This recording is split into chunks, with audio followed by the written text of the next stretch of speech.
ఏం మరి ఎట్లా డల్ అయిపోయావా?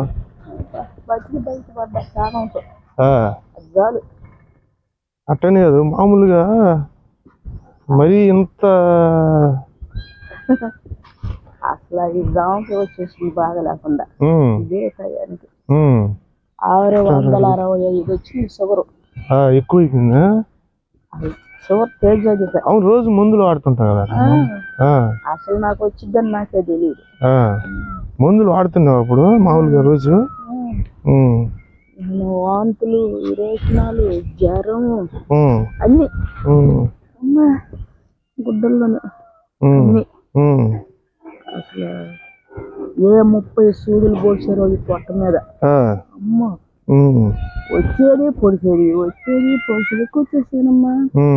ఆ నుంచి మళ్ళీ ఇంకా ఏళ్ళన్నీ బొక్కలే పొడిచి పొడిచి పొడిచి జనం శలాన్లు పెట్టి నరకం చేసి వచ్చిన దేవుడు కరగబోయి ఇదంతా శలాన్లే, ఇదంతా శలాన్లే. వాళ్ళు కూడా చూస్తున్న డబ్బులు తీసుకెళ్ళి ఎన్ని పెట్టి చూశారు.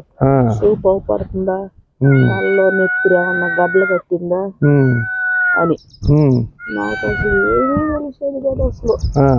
చాయ్ కర్రీ అమ్మట కర్రీ కుక్క మీరు సాగుతుంది కర్రీ టీమ్ అక్కడ దాని మీద ఉంది. తీరితే కర్రీ ఎత్తుకురా కాళ్ళు కూడా ఏం తెలియదు. సత్తం లేదు, కాలంలో నడవలేను. దూరం నడిస్తే వస్తుంది లేదు. ఇప్పుడు గుడ్డు పాలు బలమైన తిండి జనమని చెబుతున్నారు.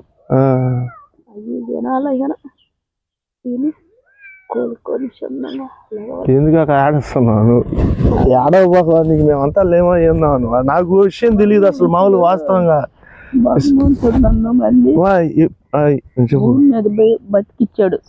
బతికిచ్చాడంటే నువ్వు చేసిన సేవా కార్యక్రమాలు, నువ్వు ఎంతో మందికి జీవితాలు ఇచ్చి ప్రాణాలు కాపాడి ఎంతో మంది ఇప్పుడు మన యానాదులు మనకంటే ఇంకా తక్కువ కులం సల్లా యానాదులకి ఎంతో మంది జీవితాలలో వెలుగులు నింపిన దాన్ని నువ్వు. ఈరోజు నిన్ను అదే కదా కాపాడుతుంది. ఒక మనిషికి, ఒక నిజాయితీ మనిషిని కాపాడేది నువ్వు. ఇప్పుడు బతకదు అనే లెక్క. ఇప్పుడు మేము ఎందుకు వచ్చాము? నాకు ఎంత సహాయం చేసావు నువ్వు. ఇప్పుడు నన్ను కూడా చివరి పేజీలో నుంచి మళ్ళీ తిరిగి బయటకు వచ్చా. ఏం కదా ఇప్పుడు మనం నిజాయితీగా పనిచేసే వాళ్ళ భగవంతుడు ఎప్పుడు మనకు అండగా ఉంటాడు. మనం భయపడాల్సిన అవసరం లేదు. ఇప్పుడు మీకంతా కూడా మేము ఎందుకు విషయం ఏంటంటే, ఇప్పుడు నాకు ఎంత సహాయం చేసావు. ఆ రోజు నాడు కొంతమంది అవినీతి నాయకులు నన్ను రోడ్లు వేసారు. ఆ రోజు నాకు ఆశ్రయం ఇచ్చింది నువ్వే కదా. నా భార్యకి కానీ, నా పిల్లలకు కానీ, నాకు కానీ ఇచ్చి నాకు ఈ రోజు ఇప్పుడు ఈ స్థాయిలో ఉండడానికి కూడా ఇప్పుడు నీ అడుగు జాల్లో చేస్తున్నాం కదా మేము. అప్పుడు కూడా నాకు అసలు ఏం తెలుసు. ఇప్పుడు నీకు ఆడికి వచ్చినప్పుడు నాకు ఏం తెలియదు కదా నాకు అసలు విషయం. మంచి నీళ్ళు అట్ట కళ్ళు సూపు కూడా దిమ్మగా మసరగా ఉంటది. క్లీన్ గా అవపడదు సూపు. ఇప్పుడు అవపడటం లేదు, లైట్ గా అవపడుతుంటది, దిమ్మగా ఉంటది సూపు. బస్సు ఎక్కలేను, బస్సు మెట్టి మీద కాలు పెట్టి ఎక్కలేను. నువ్వు అసలు అంత ట్రీట్మెంట్ చేసుకోవాలి. ఆటో ఎక్కలేను. అది ఇక్కడ గుండెలో డగ అంటుంటది. అసలు ఏం లేదు, నడవలేను ఎక్కువ దూరం. సూపు కూడా తక్కువగా కనపడుతుంటది. లైట్గా ఒక్కరు గోలుకుంటే అప్పుడు కళ్ళు చూపించుకోవాలి. ఇప్పుడు మందులు ఆడతా కొంచెం ఇదిగా ఉంది. నాకు ఈమె చెప్పింది 15 రోజుల దాకా ఇక్కడ అల్లూరు హాస్పిటల్ దగ్గర. గవర్నమెంట్ హాస్పిటల్ ఏం ఒక్కసారి నాకు ఒక ఫోన్ చేస్తే నేను రాలేను. నాకు అంత అవకాశం ఉంది నాకు ఒక ఫోన్ చేసి ఉంటే నాకు విషయం తెలియదు మామూలుగా. అసలు నాకు ఏం చెప్పిన పాటు తెలిసింది నాకు కూడా. ఇదే పక్క చెప్పింది ఇక్కడికి వచ్చిన తర్వాత. ఈ విధంగా 15 రోజులు అల్లూరు హాస్పిటల్లో చికిత్స పొందుతూ ఉండింది. అంతా ఆ అమ్మాయి చూసుకుంటుంది. అసలు నేను బతుకున్నాను చచ్చిపోయాను కూడా తెలియదు నాకు. అట్టుండింది నా పరిస్థితి నాకే. ఇంకా మా వాళ్ళు కూడా ఒక్కళ్ళు కూడా రాలే.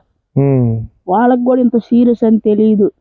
వాళ్ళకి ఎందులో జ్వరం తగులుతుందా మనిషికి అనుకుంటున్నారు కానీ టీ పెట్టి అమ్మ వాళ్ళకి ఇప్పుడే వద్దులే తాగు అనుకుంటున్నారే కానీ ఇంత సీరియస్ అని నన్ను వాళ్ళు కూడా ఇప్పుడు చూడాల.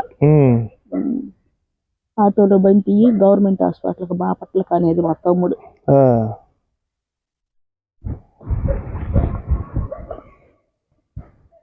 ఇడ్లీ కూడా తినలా నేను, అంత దుంచుకొని కూరుక్కునేదాన్ని అంతే. ఇప్పుడు అంత అన్నం తింటున్నా, కాళ్ళు జీవు జీవు లాగుతుంటాయి, చేతులు కాళ్ళు లాగుతుంటాయి. కొద్దిగా నుంచి రాక అసలు మా ఇంటికి కూడా ఎవరు రాల జనం, మనిషి చచ్చిపోద్దామనని ఏదన్నా భయపడి కాదు. ఇప్పుడు ఇక్కడ మీ ఊరు గ్రామాలు కూడా ఎంతో మంది నువ్వు ఎన్ని ఈ ప్రభు పథకాల కింద అవగాహన ఎన్ని ఇప్పించుంటావు వీళ్ళకంతా చేసిన మాలేసియా. అమ్మ జనం అంటే భయం వేసింది ఇప్పుడు నాకు. ఎన్ని మేలు చేసి ఉంటాను, ఎంతమందిని బతికిచ్చి ఉంటాను, కానీ దేవుడు నన్ను చూసాడు. అదే కదా, నన్ను మళ్ళీ లేపాడు పైకి. అమ్మో నడిచే వాళ్ళ నొప్పులు ఇప్పుడు ఇక్కడ జిమ్ జిమ్ జిమ్ లాగుతుంటది ఇక్కడ. చెప్పను ఇంట్లో పిల్లలకు కూడా చెప్పను, జూ అంటుంటది ఇక్కడ. ఏందా అక్కడ అంటుంది అనుకుంటా నేను. ఇది అదే ఇప్పుడు నీకు అది కొంచెం షుగర్ లెవెల్ ఎక్కువ అయ్యి బలహీనత అయిన వల్ల ఆ విధంగా వస్తుంటది. 140 కంట్రోల్లో ఉంది మామూలుగా, 140 వచ్చేసింది.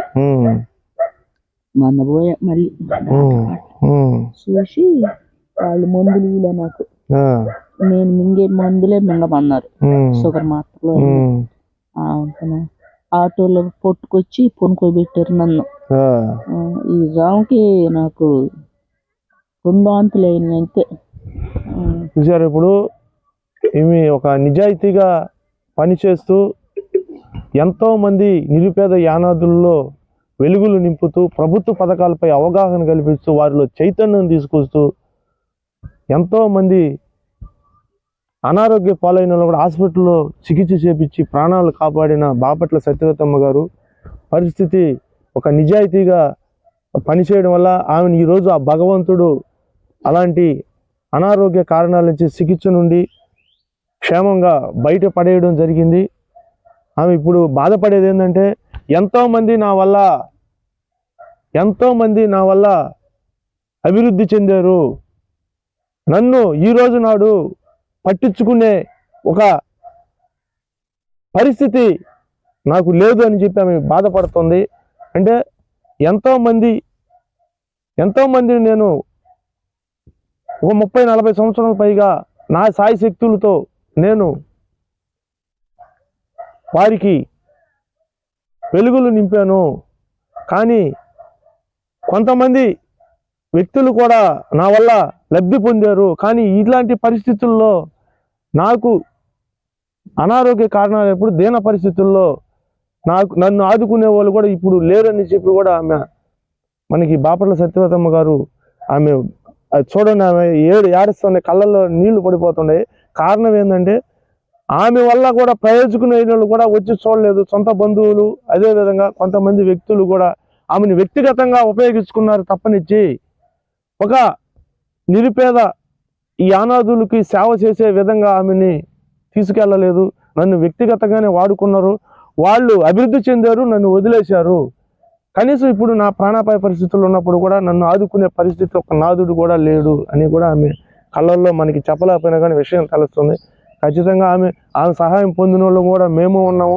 అదే ఇంకోసారి కూడా గుర్తు చేస్తున్నాను, నేను ఒక బాధితుడినే. నన్ను కూడా కొంతమంది అవినీతి నాయకులు నా సమస్యల పట్ల, నా వ్యాపారాల పట్ల కొంతమంది వ్యక్తులు నాపై దాడి చేసి నన్ను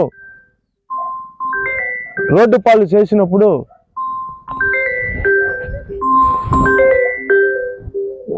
ఎవరు చెప్తారు? అంతే కదా, గుడ్డలంతా మోషన్స్ అయిపోతుంది. లాస్ట్ కి డైపర్లు వేసారు. ఒక్కొక్క సీట్ వచ్చి 500, 2-3 సీట్లు తెచ్చారు. అసలు అసలు ఏం కూడా మళ్ళీ దోకులు వాంతి వస్తా ఉండేది. ఒట్టి నీళ్లు అసలు అయ్యాడున్నాయో నాయను ఆ నీళ్లు. నరకం చూసి వచ్చాను నేను. అసలు పొట్టకైనా సూదులు, ఇప్పుడు 10 సూదులు వేసి ఉండేవాళ్ళు ఇప్పటికి. డాక్టర్లు చూసేది, బెడ్ చూసేది పలసరి.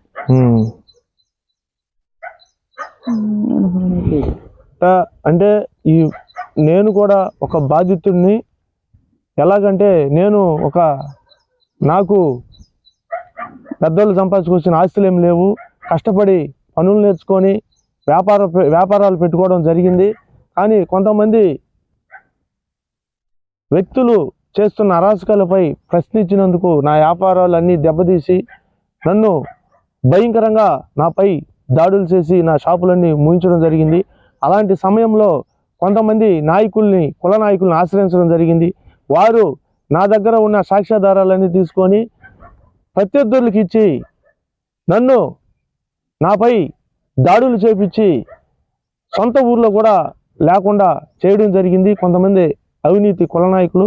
అలాంటప్పుడు నాకు ఆశ్రయం ఇచ్చింది ఈ బాపట్ల సత్యవతమ్మ గారు. అప్పుడు దాకా నాకు ఈ కుల నాయకులు కుల సంఘాలు కూడా నాకు తెలియదు. తరువాత ఇక్కడికి వచ్చిన తర్వాత వీళ్ళింట్లోనే నాకు వారం రోజులు నా భార్య బిడ్డలతో ఆశ్రయాన్ని ఇచ్చి, తర్వాత ఆంధ్రప్రదేశ్ రాష్ట్రంలో మన కుల సంఘాల గురించి, కుల నాయకుల గురించి, గిరిజన నిరుపేద యానాదులు పడుతున్న సమస్యలు, వారి జీవన శైలిల పట్ల నాకు తెలియజేయడంతో నేను ఖచ్చితంగా ఈ విధంగా ముందుకెళ్ళాలి. ఎందుకంటే నాలాంటి కొంచెం విషయం చదువుకున్న వాడే, అలాంటి వాళ్ళని కొంచెం జనరల్ నాలెడ్జ్ తెలిసిన వాళ్ళే వీళ్ళు మోసాలు చేస్తున్నారంటే ఇంకా కూడా మళ్ళీ నిరుపేద యానాదులు అమాయకులు చాలా మంది ఉన్నారు. అలాంటి వాళ్ళు ఇంకా ఎలాంటి దుర్భరమైన పరిస్థితులు అనుభవిస్తున్నారని చెప్పి అలాంటి వారిని ఖచ్చితంగా మనకి ముందుకెళ్ళాలి, వారిలో చైతన్యం తీసుకురావాలని చెప్పి మన బాపట్ల సత్యవతమ్మ గారు అక్కగారితో కూడా మేము కలిసి నడవడం జరిగింది. ఆమె అడుగుజాడల్లో కూడా ఇప్పుడు కూడా నేను ముందుకు వెళ్తా ఉన్నాను. ముందుకు వెళ్ళి ఆంధ్రప్రదేశ్ రాష్ట్రంలో ఆయా జిల్లాల్లో మండలాల్లో పర్యటించి ఆయా గ్రామాల్లో నిరుపేద యానాదుల సమస్యలు కూడా మనం ప్రభుత్వ అధికారుల దృష్టికి తీసుకెళ్లి పరిష్కరించడం జరుగుతుంది. ఈ రోజు నాడు బాపట్ల సత్యవతమ్మ గారికి అనారోగ్య పరిస్థితులు ఉన్నది పరామర్శించడానికి వచ్చాము. కానీ ఇదే మనం ఎప్పుడైనా మనం చేసిందే మన నిజాయితీగా ఆమె చూపించాను కదా నేను ఫస్ట్. ఆమె ఇల్లు వాకిళ్ళు ఏ విధంగా ఉండేదో చూసారు. ఒక నిజాయితీగా పనిచేయడం వల్ల ఆమె అవినీతికి పాల్పడకుండా ఫస్ట్ నుంచి ఏ విధంగా అయితే ఉందో అదే విధంగా కూడా ఇప్పుడే ఉంది. కానీ ఆ భగవంతుడే ఆమెని ఇప్పుడు ఆ హాస్పిటల్లో అనారోగ్య కారణాల నుంచి కూడా బయట వేయడం కూడా నా నిజాయితీ నన్ను కాపాడిందని కూడా ఆమె మనకి తెలియజేయడం జరుగుతుంది.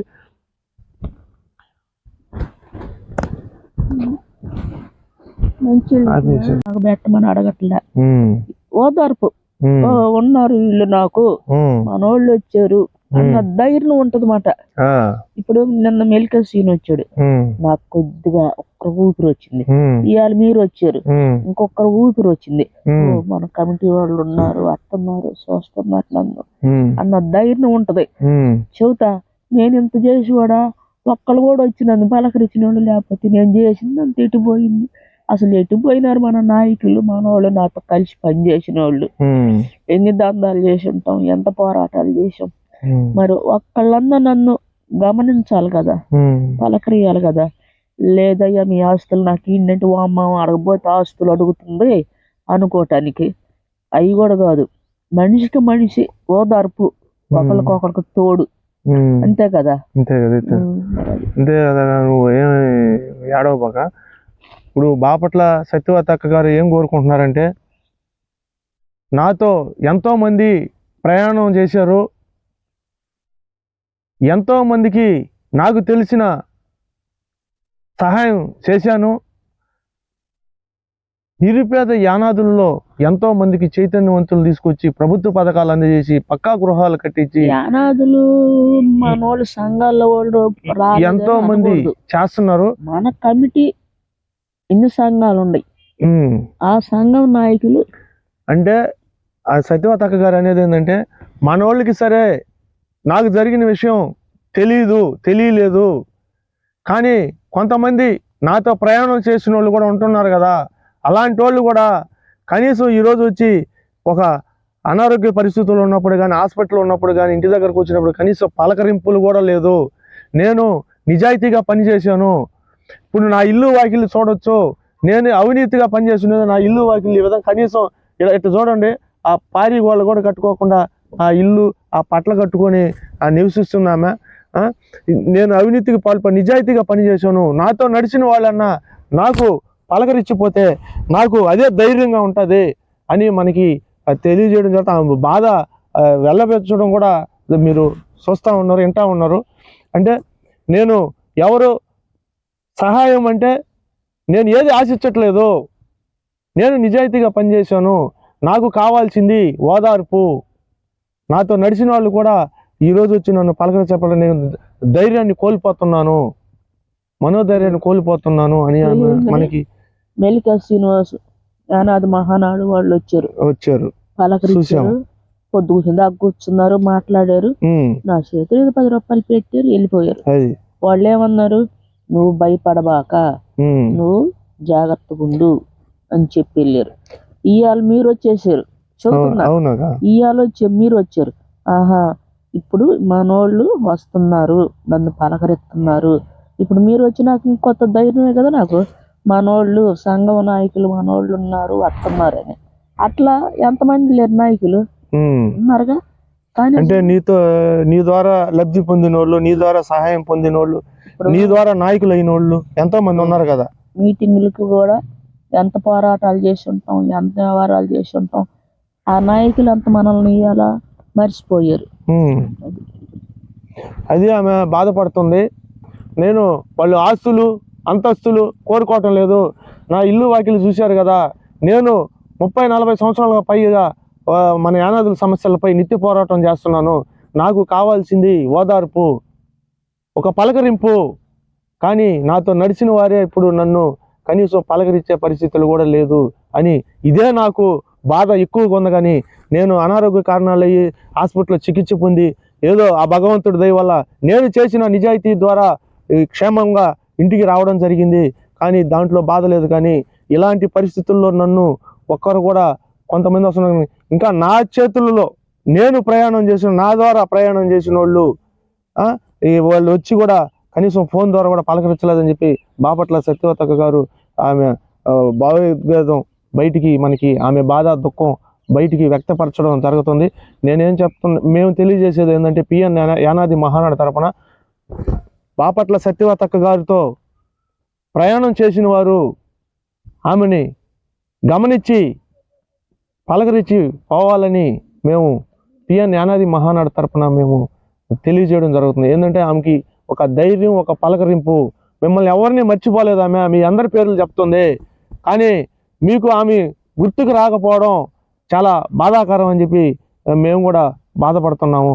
ఆమె మాకు ఏమి వద్దు, నాకు ఏ సహాయం వద్దు, ఒక పలకరింపు చాలు అని చెప్పి బాపట్ల సత్యవతక్క గారు మనకి ఆమె బాధ కూడా మనకి వీడియో రూపంలో కూడా తెలియజేయడం జరుగుతుంది. ఇప్పుడు వాళ్ళు రామచంద్ర అయితే చెబుతాను, ఇట్లాంటి వాళ్ళు అంత ఉండరు, నాతో వాళ్ళతో కలిసి ప్రయాణం. ఒక్క నిమిషం రామా కొంచెం. ఇప్పుడు అదే విధంగా బాపట్ల సత్యవతక్క గారు కోరుకునేది ఏంటంటే, నేను ఎంతో మందితో ప్రయాణం చేశాను, నాతో కూడా ఎంతో మంది ప్రయాణం చేశారు, కానీ ఈరోజు నాడు నా పరిస్థితుల్లో కనీసం పలకరించేదానికి కూడా వాళ్ళు ఫోన్ ద్వారా కూడా రాకుండా పోవడం, నన్ను పరామర్శించకపోవడం కూడా నాకు చాలా బాధాకరం అని చెప్పి ఆమె మనకి తెలియజేయడం జరుగుతుంది. మా పిఎన్ యానాది మహానాడు తరపున మేము తెలియజేసేది ఏంటంటే, బాపట్ల సత్యవతక్క గారు ఒక 40 సంవత్సరాల పైగా ఎన్నో నిరుపేదలకు సేవలు అందించారు. కొంతమంది నాయకులకు కూడా ఆమె అండగా నిలబడి ఎంతోమంది కుల నాయకులు కూడా తయారు చేసిన ఆమె ఎంతోమంది నాయకులు కూడా కుల నాయకులను తయారు చేసింది. కానీ ఈరోజు నాడు నా ద్వారా ఒక నాయకులుగా అయినోళ్ళు నా ద్వారా వ్యక్తిగతంగా నన్ను వాడుకున్నారే తప్పనిచ్చి నాకు ఇప్పుడు ఈరోజు తెలుస్తుంది నాకు ఆ బాధ, ఆ దుఃఖం. కనీసం ఎందుకంటే నేను ఈ పరిస్థితుల్లో ఉన్నప్పుడు కూడా పలకరించలేదంటే నన్ను ఓన్లీ ఒక వ్యక్తిగతంగా వాడుకున్నారు తప్పనిచ్చి నా నిజాయితీ చూసి వాళ్ళు రాలేదు. నా నిజాయితీ చూసి నన్ను వాళ్ళు ఏ మీటింగులకు కానీ ఏ ప్రచారాలకు కానీ పిలవలేదు. ఓన్లీ వ్యక్తిగతంగా ఉపయోగించుకున్నారు తప్పనిచ్చి. అందుకే నేను చేసిన కార్యక్రమాలు, నేను చేసిన సేవ ఎక్కడికి పోలేదు. నా నిజాయితీ నన్ను కాపాడింది. అందుకని ఆ భావోద్వేగాలు ఆమె దుఃఖం మనకి వెళ్ళబుచ్చడం జరిగింది. మా పిఎన్ యానాది మహానాడు తరపున మేము తెలియజేసేదంటే, ఆమెతో నడిచిన వారు ఆమె ఏం కోరుకోవట్లేదు, మీ పలకరింపు కోరుకుంటుంది, అదే ఆమెకి ధైర్యం ఇస్తుంది అని మేము కూడా పిఎన్ జ్ఞానాది మహానాడు తరపున మేము తెలియజేయడం, మాకు తోచినంత సాయం మేము ఆమెకి అందజేయడం జరుగుతుంది. అదేవిధంగా పిఎన్ జ్ఞానాది మహానాడు రాష్ట్ర ఉపాధ్యక్షురాలు చల్లంచర్ల సేనమ్మ సత్యవతి అక్కకి ఈ ఆకుకూరలు, క్యారెట్, బీట్రూట్ సంబంధించిన కొన్ని కూరగాయలు తెచ్చి ఆమెకు తోచినంత సాయం బాపట్ల సత్యవతమ్మ గారికి ఇవ్వడం జరుగుతుంది. ఇప్పుడు ఇవి కూడా ఆమె ఇవేమి అడగట్లేదు, మమ్మల్ని కూడా ఏమి అడగట్లేదు, ఎవరిని అడగట్లేదు. ఆమె అడిగే పని అయితే ఆమె నిజాయితీ చూశారు కదా మీరు. ఎన్నో సంవత్సరాలుగా అవినీతికి పాల్పడి ఉంటే కొంతమందిని చూస్తుంటారు. ఆ విధంగా ఆమె అవినీతికి కాదు, ఆమె నిజాయితీగా పనిచేసింది. ఇప్పుడు కూడా నిజాయితీ కోరుకుంటుంది, ఒక పలకరింపు కోరుకుంటుంది అంతే. దయచేసి ఆమెతో నడిచిన వారు కానీ, ఆమె ద్వారా కుల నాయకులుగా తిరగతా మన రాష్ట్రంలో ఉండేవారు కూడా ఆమెని పలకరించి ఆమెకి ధైర్యాన్ని చెప్పి వెళ్ళాలని మా పిఎన్ జ్ఞానాది మహానాడు తరపున మేము తెలియజేయడం జరుగుతుంది.